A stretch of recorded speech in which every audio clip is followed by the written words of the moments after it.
Good morning, folks. You've probably heard the joke that the lottery is a tax on people who are bad at math. Well, best practices are also for people who are bad at math, which I'm going to talk about a little bit today. What's the best length for an email subject line? What's the best length for an article on the web? How many free views should the reader get before you show the paywall? There are a lot of so-called best practices answers to these sorts of questions, and they're usually nonsense.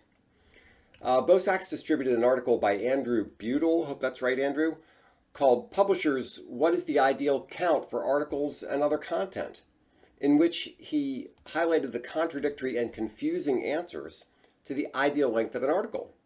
It's 1,500 words. No, wait, it's more than 2,000 words. No, actually, it should be longer than 7,000 words, and so on. It's a funny article. The same confusion applies at the more strategic level.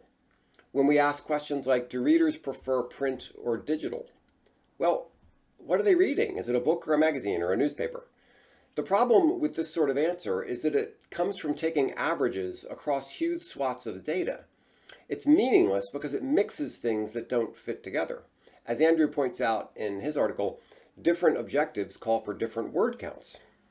And when it comes to email, if you're mixing B2B and B2C results or marketing and content emails, your results are meaningless. Asking for the best length of an article is like asking for the best length of a spoon.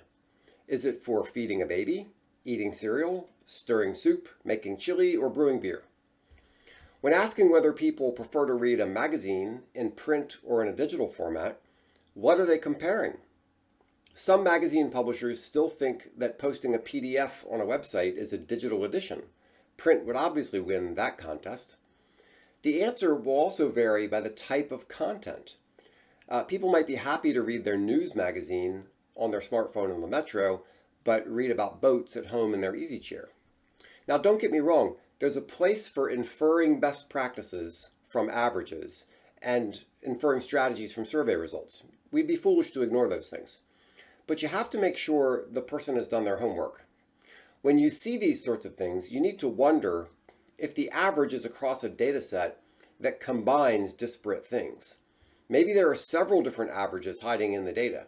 You need to learn to ask the right questions. Along those lines, Andrew's article does break down the stats a bit to try to, make some sense of this ideal length thing. So when you read these industry articles or listen to the keynote at the marketing conference, keep that skepticism in the back of your mind. Are they accounting for the possibility that the data is a lot more clumpy and complicated than they think, or are they taking a simple and somewhat useless average across a complicated landscape? Anyway, I hope you appreciated this commentary today. If you did, please like and share the video or post a comment, and remember to visit me on crablegroup.com. Thanks so much.